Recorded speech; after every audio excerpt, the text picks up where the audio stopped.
We've all been in those situations where we feel like life is unfairly happening to us and that we are just stuck and powerless. This is called being in drama. Last week on episode 6, we learned about the drama triangle and all of the different characters that can show up in our heads when we're stuck in drama. I highly recommend going back and listening to that episode if you haven't listened to it yet, because this is part 2, where we learn about how to shift out of drama and into power. Power is a place where we can resolve issues permanently, where we can learn, where we are free to create the life that we want, where we are responsible for our own actions, and where we are deeply, deeply powerful, at ease, and in a sense of flow. You are allowed to be powerful in any situation. It is a mindset. Today, we're going to learn about 3 distinct forms of power that are available to you above the line when you are being a conscious leader. These positions are the coach, the challenger, and the creator. And up there in that state of flow, anything is possible. Let's start the show. Aloud. When you were born, you were whole, perfect. Then somewhere along the way, you learned that parts of you were not allowed here, and you began to chip away at yourself. What are the pieces of you that you've put into the basement? The parts of you that we cannot see anymore or that you cannot even remember? What are the ways that you, without even knowing it, are eroding your own aliveness, your creativity, and your well-being? And how can you reclaim the wholeness that is your birthright? I'm Dr. Caneel Joyce, and I'm here to join you in exploring these questions and many more you didn't even know you were allowed to ask. You are allowed to grow. You're allowed to dream. You are allowed to be exactly who you are and to become the next version of who you want to be. Start your journey of exploration with me right now on Aloud. Aloud. You are allowed to be whole. Welcome back, fearless leaders. It's Caneel, and it's time to begin episode 7. As I've said before, I get so much inspiration and great ideas for useful content for you from you, my listeners. And I wanted to give a shout out to those of you who have been writing reviews and offering me new ideas. There's one here that really touched me, and I want to give a shout out to 22 Gem, who says she walks her talk.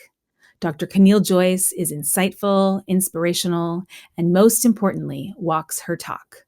Learning from those who have lived what they teach allows for deeper transformation. And Caneel is so transparent and open, one can't help but strive to be their deepest, truest self. I look forward to more and more from Dr. Joyce. 22 Gem, thank you so much. There is hardly a compliment higher than saying that I walk my talk. That's something that is so important to me as a matter of integrity and professionalism. And I really, really do strive to be super transparent and open about my own journey. I'm so happy to hear that that touches you. And thank you for the encouragement, because sometimes, of course, it is scary. In fact, even reading this testimonial about myself is making me scared to death. I feel a little bit uncomfortable doing this, but I think it is really, really important to thank you. And that's what I'm here for. So thanks again. If you guys have ideas for me, feedback, questions, please write a review and leave it. You can also pop it into the Facebook group.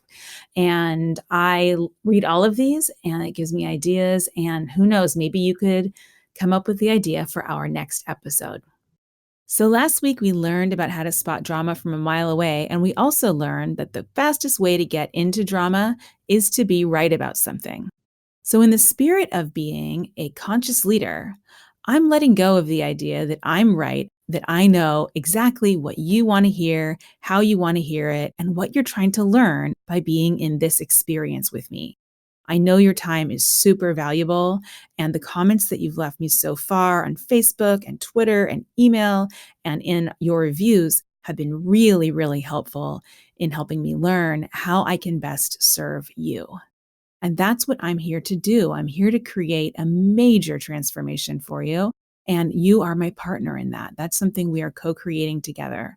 So I invite anything that you can share with me. I invite all of that learning.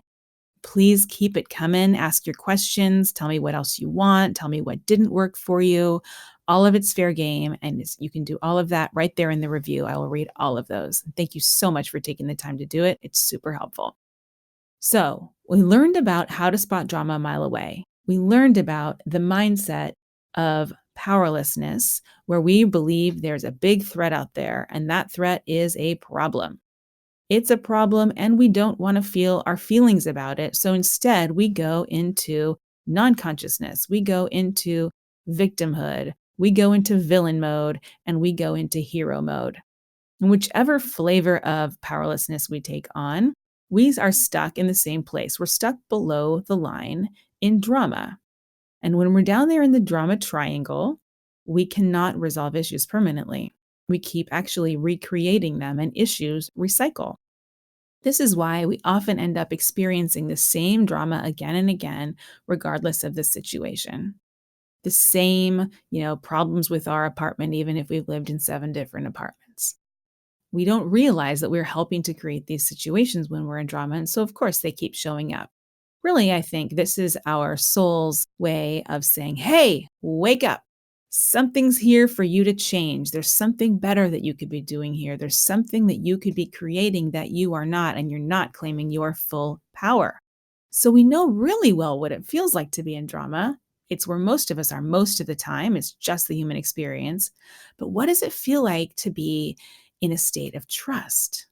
What is it like to let go of the idea that we are right and to move into the idea that we are powerful, that we truly are the creators of our own experience? I want to tell you today about 3 different flavors of empowerment.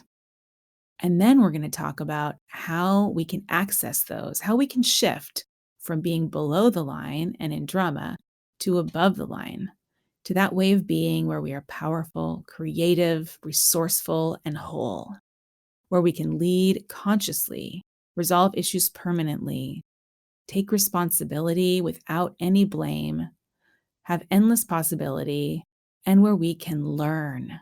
Not just incremental, small learning. I'm talking about big, game-changing, transformational learning. It's mind-blowing, it's really fun, it's exciting, it's edgy, it's daring. And if you are along for the ride with me, then we are going to have a good time. Here we go. The first position on the empowerment triangle, the above the line triangle, is the creator. I'm going to spend most of my time talking about the creator role. I'm going to go into the most detail about that role here. And the reason for that is the entire empowerment triangle is pointing toward the creator role. So the creator is the essence of power, which is so cool because creativity is so fun. And the coach, their job is to see victims as creators and help guide and encourage the creator in all of us. Whereas the challenger, their job is to see the victim as fully capable and to stand for you can do more and to call forth greater creativity, to call forth that creative power in the victim and to say, this is not serving you anymore. Sometimes it's uncomfortable, but that's what they do. So I want to get mostly into the creator role because the essence of that role, you're going to find it in the entire empowerment triangle. And it's the role that we most want you to be occupying. The other 2 roles are super helpful for applying to yourself and applying to others when you notice that there's victimhood here. So the victim turns into the creator. And the creator is the one who claims all of their personal power to create the outcomes that they most deeply desire. How do they do that? Well, they take responsibility.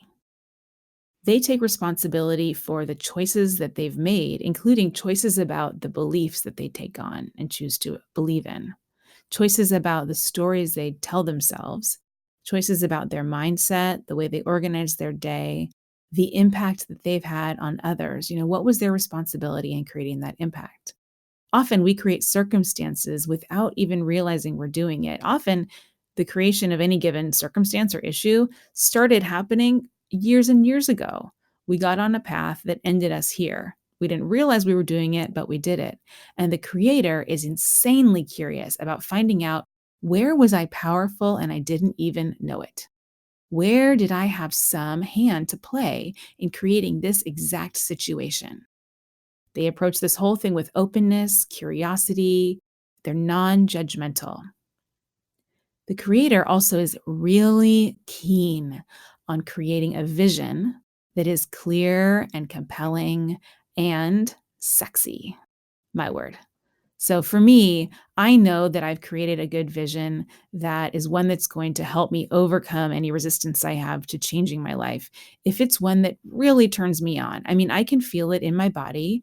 It's the feeling of energy flowing through my whole body. It's not constricted. It's open. It's swirly. It's energizing. It's interesting.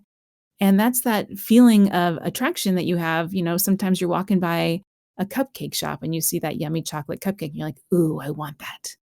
That's how it feels when you've got a vision that is worth doing something for. So creators are great at focusing on and creating that vision and tapping into that passion. Now, to tap into it, you need to be willing to feel it. So often this means you slow down a little bit, you get out of your head and into your body. So see right now, try this on. Can you feel what it feels like to want something? Think about something that you're really passionate about, something you really, really want in your life. And if not much is coming to mind, think bigger. If you could really have it any way you wanted, something that you'd want to pop champagne about, what would it be? Get curious about this. Now, creators, they take responsibility for everything that happens in their life, including creating baby steps, a plan of action, actions they can take, actions they can be responsible for. And that means actions that they can be in control of. A creator specifically is not trying to take action in places where they don't have any control. They understand that that's wasted effort. They don't try to control things out of their control. They're really, really interested, however, in finding out even more elements that are within their sphere of influence, within their sphere of control. A creator seeks out learning. They stoke their own curiosity. I think one of the best programs that I know of for really bringing out the creator in you is Julia Cameron's book, The Artist Way.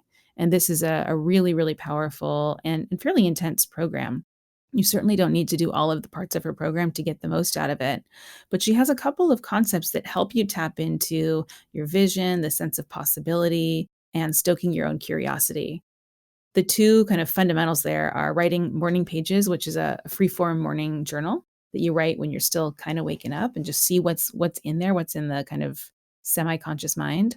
And then the second one is the artist date. And the artist date is a weekly date you make with yourself because you are committed to hanging out with your inner creative child, the one in you who wants to play, who wants to create. And you ask that inner child, what do you want to do this week? Where can I take you that's going to be interesting and new and stimulating and fun? It doesn't need to be something productive. In fact, that's totally not the point. But where is a place that you go that you just feel like this really turns me on? I'm fascinated. I'm inspired. It might be going into nature. It might be, for me, I love going to the hardware store. I love going to Fry's Electronics and looking at all the funky, weird computer parts, painting with my daughter. There's lots of things that I love doing that don't seem to fit into, my actual creative work, coaching and writing and podcasting, but they deeply feed my soul and they stoke my sense of curiosity. They help me stay connected to that inner creative passion, that inner creative fire that really is the life force of all living things. Really important for your health and well-being, not to mention it's the path to being powerful. So the creator also seeks out fun and play, much to the point of the artist date. Have you had fun lately? Really, think about it. Remember what fun used to be like when you were a kid? I've got two little kids. Soren is 8 and Arrow's 4, and we've got a big trampoline in the front of the house. They go out there, they jump on it. You wouldn't believe the tricks they do. They laugh, they giggle, they get in fights, they hit each other, they roll around on each other. They have this game they play where Arrow lies down on the trampoline on her back and she like holds her knees up to her chest. And then Soren jumps up and down next to her and it's called Crack the Egg. So he bounces her and bounces her and bounces her until she can't hold her legs anymore. And then they like break open and then like the egg broke and then like, ha, and like they just laugh and laugh. And the game continues and you go on to the next round of breaking the egg. But that, like, it's such a neat thing as a parent to get to have access to people who are having fun and to see what that really looks like. I've also lived in cities mostly occupied by very busy, stressed out grownups, San Francisco, and for a lot of my life, and not a place where there's tons and tons of kids, but a lot of people that are high power in their career and very focused always on what happened yesterday and what's happening next. And when we're not in presence, we have a hard time having fun. We don't play. But if we want to really be a creator and step out of drama, then we want to get insanely curious about what's fun for me and how can I play? There's been a lot of great research done on the power of play. And in fact, I went to an entire conference on this at the design school at Stanford, all focused on the power of play. Some of the research shows that one of the things that unites, unfortunately, serial killers, mass murders, is the striking absence of play in their early childhood life. Play is part of our DNA. It's a necessary nutrient in the primate experience, not just humans. And when we are deprived of this sense of play, we cannot flourish, we cannot thrive. And we become disassociated from ourselves. And I believe it's really, we become disassociated from that creative life force that is part of all existence. We get disassociated from love. So this creative force comes out in play, and from play, we take things much less seriously. Play just means, the enjoyable act of activity that is non-goal directed. Non-goal directed and enjoyable. Simple. So for those of us who've been, high achievers for a long time and are always looking for how can I multitask and how can I actually achieve a goal while I'm playing, notice that one in you. Notice that little bit of a villain who's judging you for taking some time and space to play. Ask that villain to step aside. Tell him, you know what? Play is good for me. I'm dropping the goal. My goal is to play. That's it. I'd love you to find a new way to play this week. Make that your project. Finally, a creator looks for relationships with other creators. And this is one of my very, very favorite parts. My little company is called Kick-Ass Enterprises. And the fantasy that I have about my company is that it's just a vehicle for me to play with my kick-ass friends. I have so many friends that just impress the pants off of me, and they're so much fun to create with, and they're creators of all different kinds. And I love that my career and my company and this podcast really let me play with so many other creative individuals. When we come together as creators, so much more is possible. From like neurologically speaking, if I take all of my ideas and I combine them with all of your ideas, the combinatorial possibilities are exponentially greater than if I just sit there longer with myself. So bumping into random ideas from other randomly minded creators is super, super important and super fun. So where can you find creators in your life? And guess what? You have an antenna built right in that helps you find them. And it also feels like desire. It's sexy. You find someone who's got some creative spark and you're like, there's just something about you. I don't know what it is. Let's do something together. Let's create together. Let's have a conversation. It can look like anything, but I would trust that instinct that there's something there to be created. It doesn't have to be art. It doesn't have to be any kind of, expression or anything visual. Your form of creativity might be creating strategies. It might be creating analytical tools or computer programming or, creating social movements. There's lots of different ways that creativity can look. And your repertoire and your skills are going to be massively increased when you have relationships with other creators, co-creators. So in order to master this role, which is essential, to stepping out of drama, you must commit passionately to your vision. As my coach Diana has told me many times, find something that you can be in devotion to above all else. And when you are in devotion, everything falls into alignment. Huge part of being committed passionately is being willing to say no to everything that is not that thing to which you are in devotion. So a question might be, what's the thing that's worth giving everything for? This might be your message to give to the world. It might be a mission of yours. And I have to say, it took me a very long time to find it. You might not have it yet. Let yourself be in devotion to finding it. Or just let yourself be in devotion to the vision that you in your life are going to be a creator who is in devotion to something that matters utmost to you. The creator also uses their energy for creativity instead of drama. Now, I used to be pretty much a drama queen, and I would spend a lot of my energy getting into overwhelming situations or drama, paranoia, situations with friends. Even if friends were, in a breakup, it'd become really interesting to me. I'd get really sucked into it, trying to help. And then that would become the thing that all of my energy took up.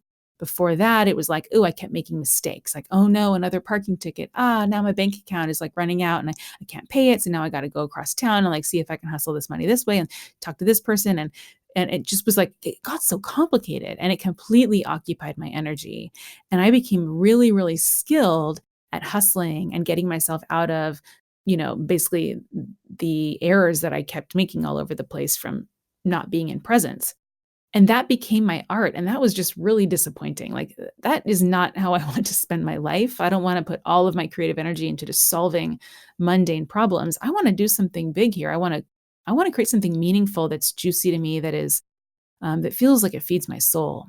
So stepping away from like, I'm going to put my creative energy into solving problems and moving it toward, I'm going to put my creative energy into moving toward a vision that is really compelling to me.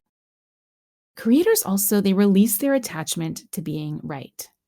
And this is kind of an interesting nuance. And the listener who asked me a question at the end of our last episode, the question was, how do you reconcile that there are bad things happening in the world, and yet you're saying that from above the line, we let go of the idea that there's a right and a wrong? It's a great question. And my response there, and it's the same as here, is that, above the line as a creator, I might really want something, right? In fact, by definition, I do. I'm really in touch with what I'm in devotion to, what I'm committed to. I have strong preferences that I feel with my whole body. However, I'm not right about them. If I ask you to choose between a ham sandwich and a turkey sandwich and a peanut butter sandwich, and you pick peanut butter, does that mean you're right? No, it means you want it. It's like, it's not a big deal. And you can have that not a big deal sense about a lot of things, but you might still really, really want the peanut butter sandwich. So there's an important and kind of nuanced distinction there. As a creator, we really need to consciously choose where to put our attention. That's probably the most important choice that we make as a leader. And we're making it moment to moment every day. Am I going to focus on what's broken, what's missing, what's not here yet, what's wrong, what's in the way, what I'm scared of? Or am I going to focus on where I'm going, what I care about, what I'm passionate about, and this present right here and now moment where all creative possibility exists? That choice about where to put my focus is everything. Imagine that the thing that you most want is at the top of a beautiful mountain, and you are down here somewhere quite a ways below the top of the mountain. There's a distance between you. Maybe there's rocks and rivers and hills, trees, ravines. There's all sorts of challenges there, some of them which you can see and some that you can't yet see. You might imagine. The one who makes it to the top is the one who continues to reset their focus and put it on the top of that mountain, on the vision, on where you are going. The one whose eyes are down at their feet, avoiding the small rocks along the way, or where their head is just ruminating and anxious about what challenges are yet to come, that's the one that is going to trip and fall or run out of energy or decide this is just not worth it. It's too risky. It's too hard. I'm too tired. So this choice about where to put our focus, it happens in very micro and very macro ways. So this is something you can easily look at even right now as you're commuting or walking or tidying up. Where is your attention going? Is it going on what's working or is it going on what's not working? Could you practice consciously choosing to place your attention on that which you most desire, on that which most works for you, which most pleases you? That little choice is you stepping into being a creator. As a creator, we engage with life in the spirit of ease and playfulness. It's not hard. We might work hard, but working hard is not hard because we see ourselves as powerful. We know that there's infinite possibility. And because we trust our own power, we do not need to push down or avoid any emotions and sensations that might arise. We can keep our focus on what we want, but we can allow any emotion and feeling to move through us. And by moving through us, it cannot bog us down. Below the line in victimhood, our whole entire shtick is trying to avoid our emotions and feelings and sensations. In creators, it's the opposite. We allow them. We allow them. We are allowed to feel them. We are allowed to feel any emotion whilst being completely powerful. Now, powerful doesn't mean that I'm right, that I've got the right way. In fact, because I'm so powerful, there's no 1 or 2 or 17,000 beliefs that alone define me. I'm not defined by any one thing. I can, in fact, curiously, playfully, creatively question each and every one of my beliefs. I can ask myself, it seems like I'm holding on to the idea right now that my company needs to have $200 million invested in it so that I can have hundreds of thousands of users all over the world by the end of next year and get my face on the cover of Fast Company magazine. As long as I'm holding on to being right about that, I might miss a lot of possibilities about how else it could play out that would help me get to my vision. Now, if my vision is only self-focused and is not of being of service, I'm going to get narrow-minded quite easily. As a creator, I want to question all of my beliefs and I want to create from passion, not from scarcity. And because I see myself as powerful, I am comfortable with the unknown. Comfortable can include the feeling of fear. Seems like a paradox, but in fact, as I'm creating and I'm moving through the unknown, it's very possible that fear will be my partner. Fear just means I don't know what's going to happen. That's it. I don't know what's going to happen next. I'm going to learn something. All right. So when we're in that role of creator, we want to actually welcome those feelings of fear rather than resist them. When we resist fear, fear makes us a victim. And that's our choice. Are we going to resist or are we going to allow? Sometimes no easy task because we're not used to running that much fear energy through us, and we have to get our bodies used to it. It's a process. It is a practice. It takes time.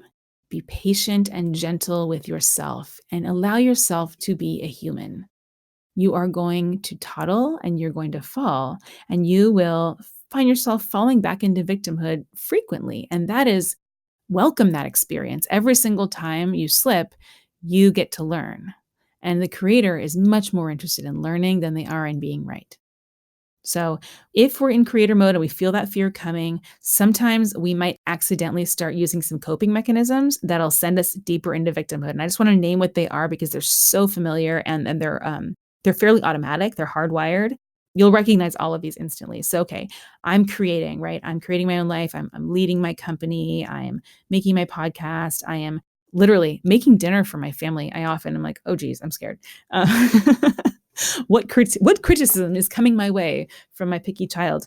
And if I make a lot of meaning out of that, I might go into victimhood. I might do these things that are going to deepen it. And a lot of this is very physiological, right? I might choose to fight either myself, like I might fight the fear or fight the belief. I might fight the world around me or other people. I might flight. I might try to avoid the situation in some way. I might freeze or I might faint. Any of these resisting tactics, and by faint, it just means I'm going to go blank. I'm going to go non conscious. I'm going to numb myself. I'm going to opt out of dealing with the situation directly. Any of those strategies is going to deepen my sense of victimhood because I'm disengaging from my own personal agency. I'm disengaging from my ability to create and I'm taking my focus completely away from the vision and I'm moving it onto a problem. And I'm taking that problem really, really seriously. Another thing that's so easy to do is to start holding your breath or to have a tense body position. So if I begin to hold my breath, I kick in my sympathetic nervous system, which is my fight, flight, freeze response.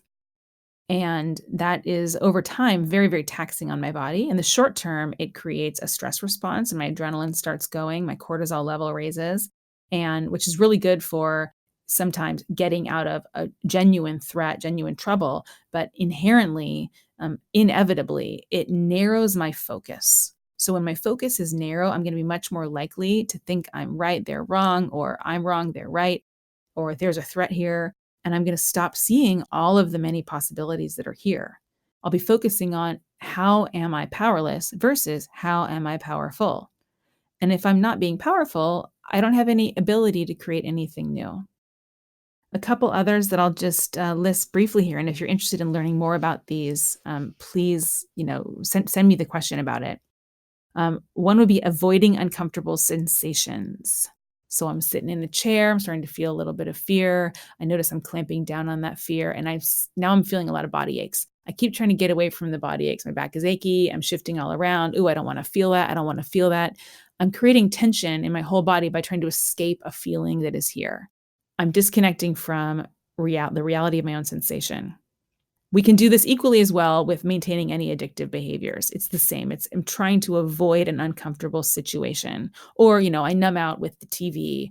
I numb out by fighting and avoiding the thing that's actually bothering me. Or, really trying to control a lot of things. These are all just ways I'm numbing that are going to deepen my sense of victimhood.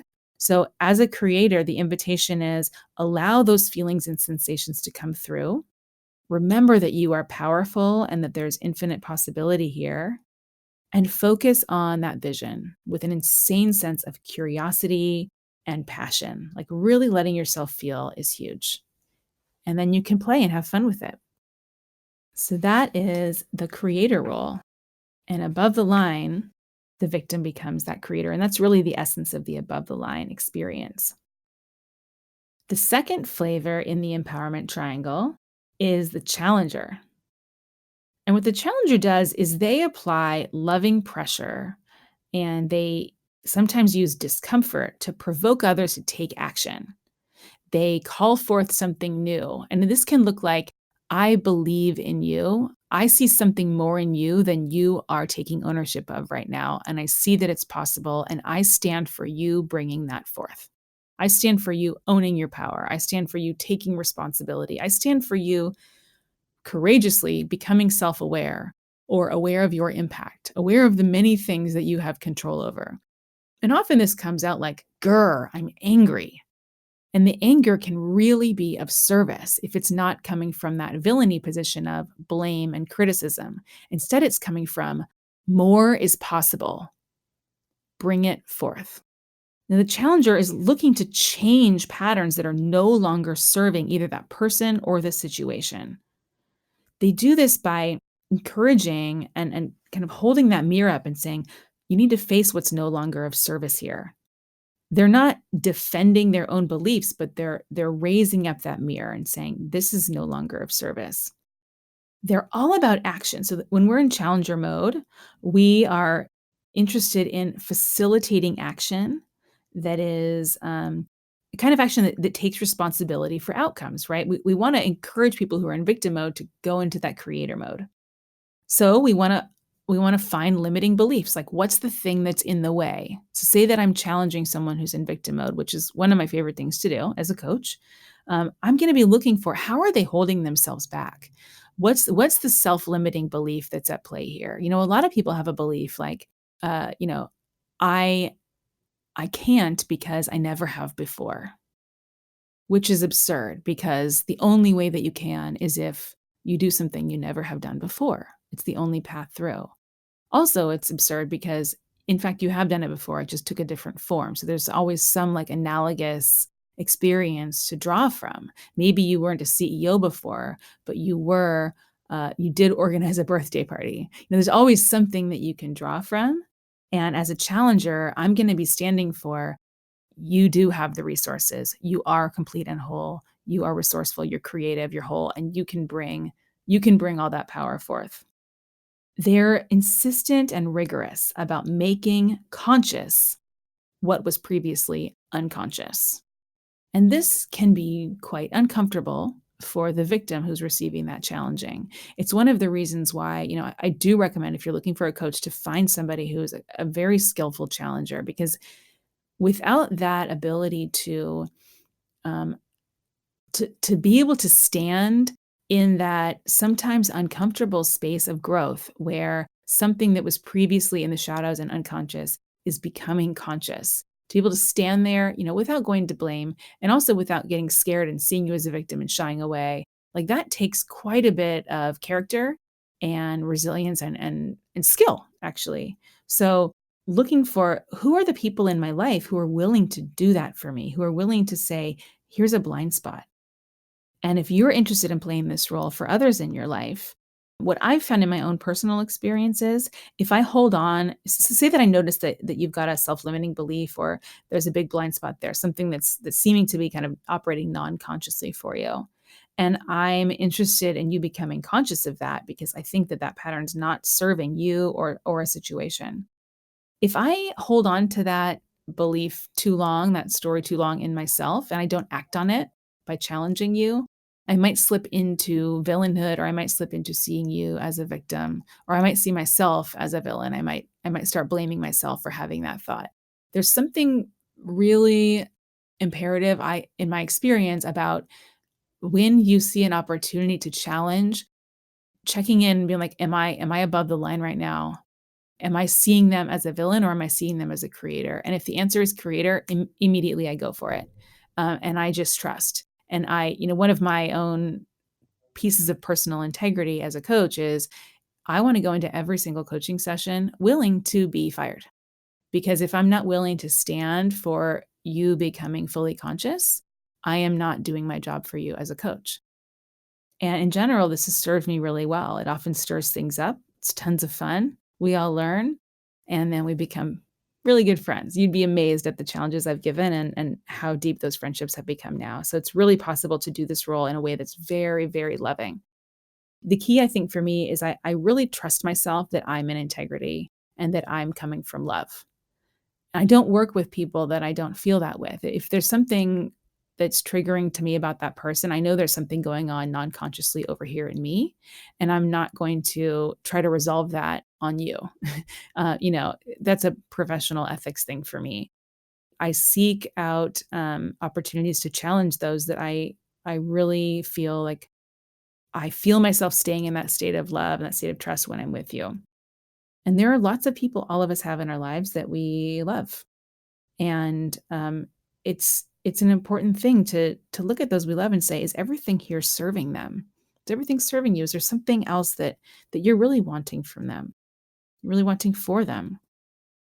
And helping people, giving people just, loving feedback, that you're wanting something different, that you see something more is possible, is a way to tap into your authentic anger, to help someone to really clarify what they want and to motivate their action. Doesn't mean that you're right about your challenge, but the energy that you come from there, of that loving challenge, is that's what empowers people to begin to see themselves as creators. So don't worry so much about the content of your message here, but it's so much about the energy. Are you coming from above the line?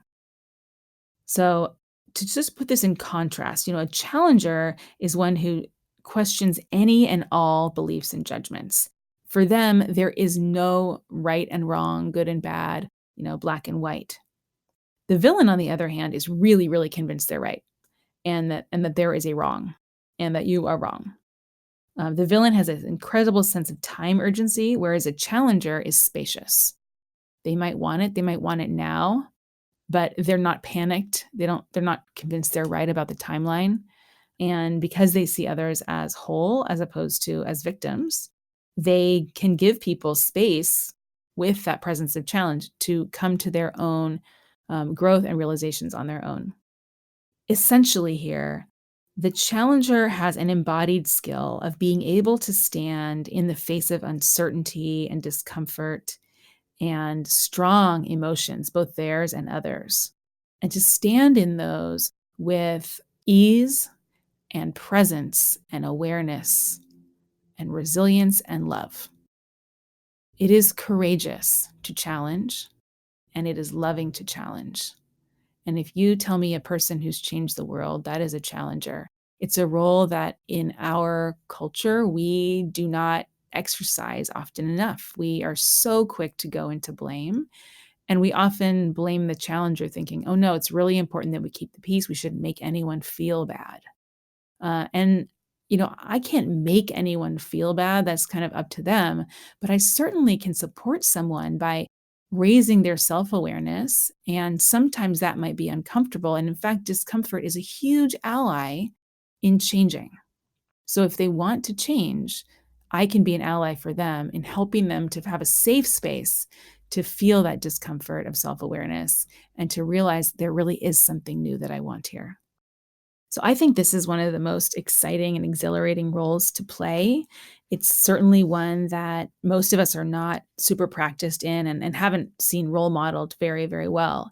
So I really encourage you to learn more about this role and read more about it. And I will post some very useful resources in the show notes, including a couple books and videos. And I have some handouts there that you can download as well. So that's going to be on caneel.com/podcast-7. Let's move on to the third and final flavor of the empowerment triangle, the coach.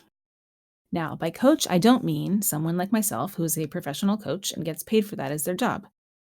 I mean you.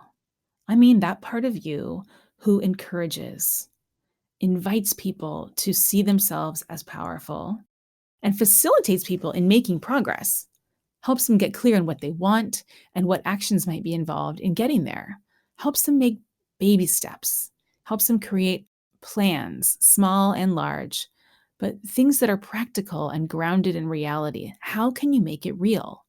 But also, can you dream bigger? And can you see all of your resourcefulness here? A coach can help people identify resources that are internal and resources that are external. And one of the things that this podcast is offering you is, I'm standing here as somebody who believes that you are powerful. I believe you are creative and you are whole. I'm trying to offer you baby steps that will just help you along the way and also invite you to create a plan of your own, baby steps of your own. I want to be here to challenge you, but also to encourage you. So as a coach, I can work with somebody who's in a victimhood mentality, just in drama below the line, like all of us are often as humans. And I can say, I know that you don't see yourself as powerful right now, but I do. And I'm going to help you by being curious and asking questions. I'm going to help you begin to get curious about what is all the power you've been leaving on the table.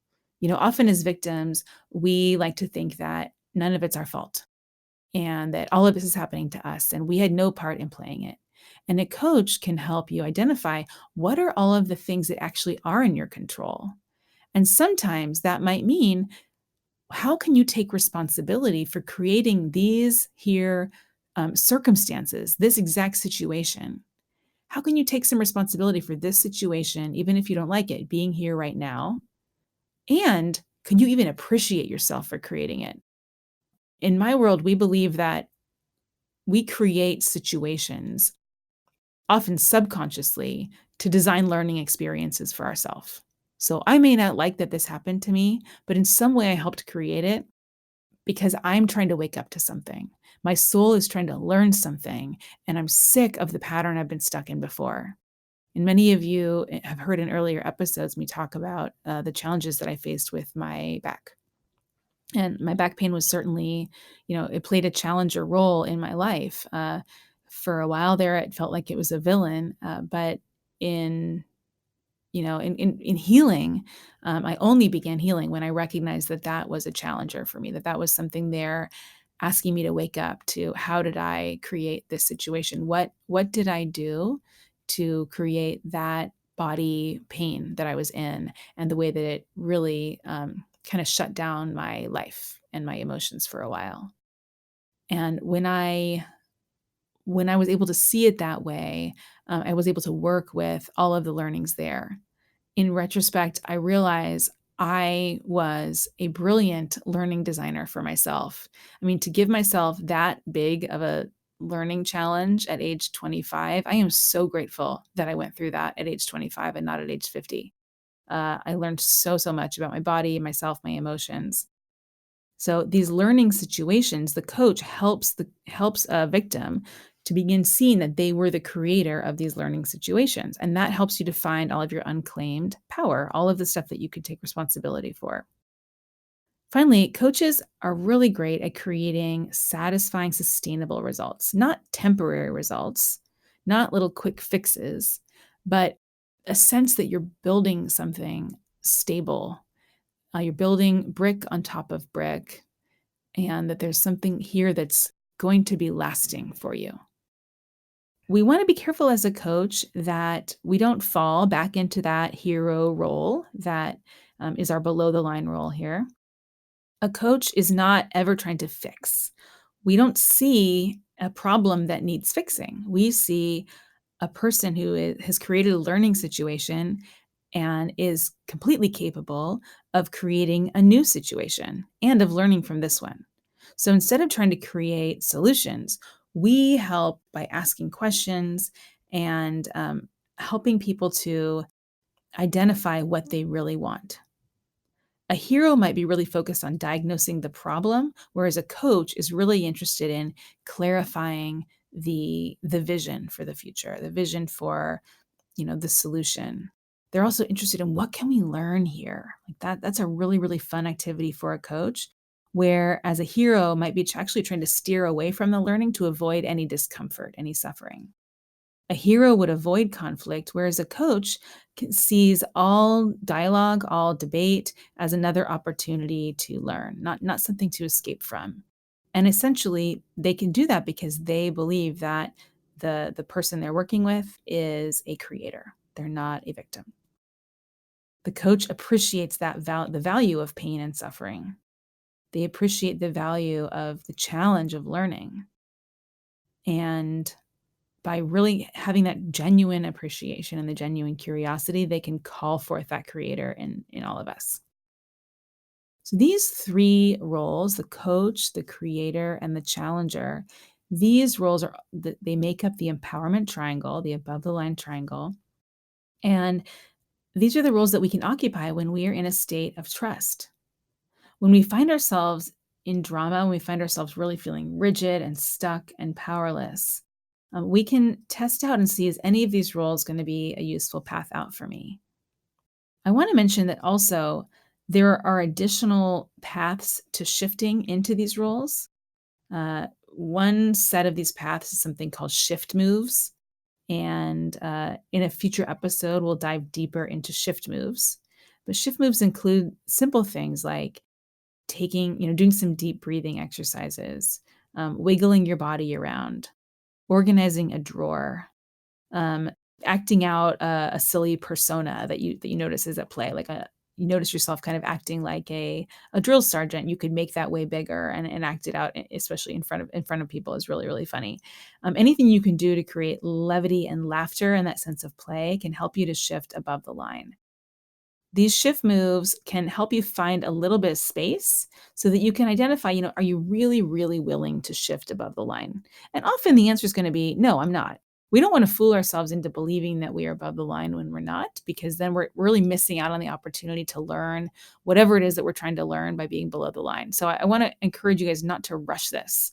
There's no right or wrong place to be. It's not right to be above the line. It's not wrong to be below the line. And like we learned in the last episode, the second I believe that there is a right and wrong place to be, boom, I just landed myself right down there in the drama triangle because I'm in that black and white, right and wrong mode. So the key is, can I really just love myself wherever I am? And like some of this more body oriented shift moves, they can help me find that sense of space around a perceived problem so that I can reconnect with my present self, my present moment. And in that, I can access more of that love and the curiosity that will let me learn. The best framework that I know of for shifting above the line are the practices laid out in the book, The 15 Commitments of Conscious Leadership. And this is a book created by the Conscious Leadership Group in partnership with Kaylee Kemp. It's written by Kaylee and Diana Chapman and Jim Dentner.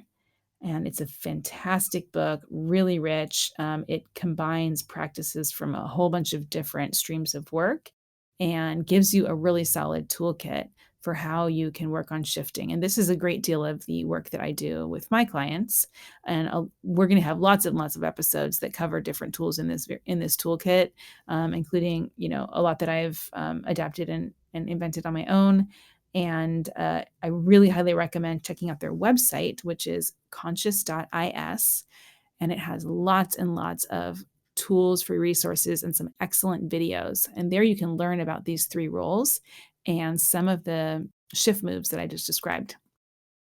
Before we go, I want to reiterate a point that is foundational. And we've talked about it before on this podcast. It's certainly in episode 1, and it's the concept of willingness. So once we've learned this tool, like there's above the line, below the line, drama triangle, empowerment triangle, it can be really tempting to walk around the world judging self and other for being below the line and saying, hey, like get above the line. Really important for all of us as we step into a coach role to remember that there is no change without willingness. Only coach the willing. Trust, be in a state of trust that each of us is here on our own personally designed learning experience, and that each of us is going to take our own time and learn things in our own pace, and that there's no right or wrong way to do that. There's no right or wrong place to be. We can help each other to stoke our willingness to become more conscious, to stoke our willingness to shift into a creator mode. I can relish your vision with you. I can draw out more details. I can help you, find the passion again of being a creator by sitting in that space with you and helping you envision it. I can coach you and reaffirm that I'm encouraging you. I see the power that you have. I can help you reclaim that. And as a challenger, I can hold up the mirror and help you see the things that you haven't been wanting to see that are limiting you. But I can't make you willing. I can't make you willing. I can simply stoke your willingness. And I got to trust that on your own time, you're going to get there. So it's very easy to, kind of weaponize this work. And I want you to hold it with great care. It's an extremely powerful toolkit, one you can certainly apply to yourself and is best applied to yourself first and foremost. Before, really working on others, work on yourself. I've worked with many CEOs who are eager to bring this work into their organization, and we don't really allow that until they've done some of this work on their own. All right. I'm sure you've got lots and lots of questions. I can't wait to hear what they are.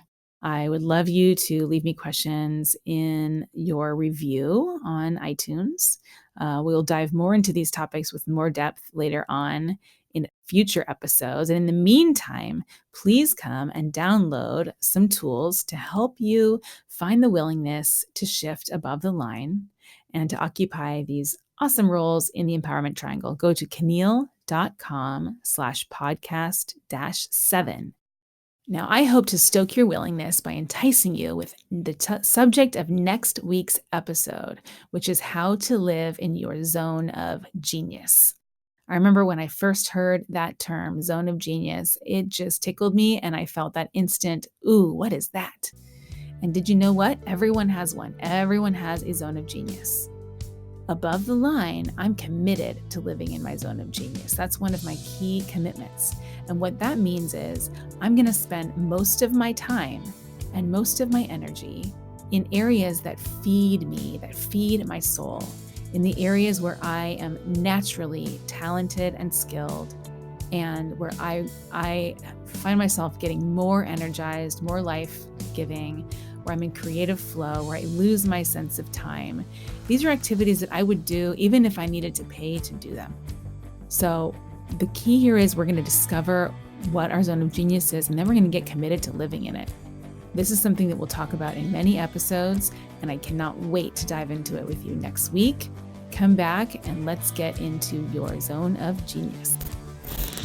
Aloud. For more information, check out my website, caneel.com/podcast, CANEEL, caneel.com/podcast, where you can find tons of resources, new episodes, show notes, transcripts, videos, all that good stuff to deepen your learning experience. Also, follow me on social. Send me your feedback there. Ask me your questions. I'm Caneel.is on Instagram and @Caneel on Twitter. Aloud. You are allowed to be whole.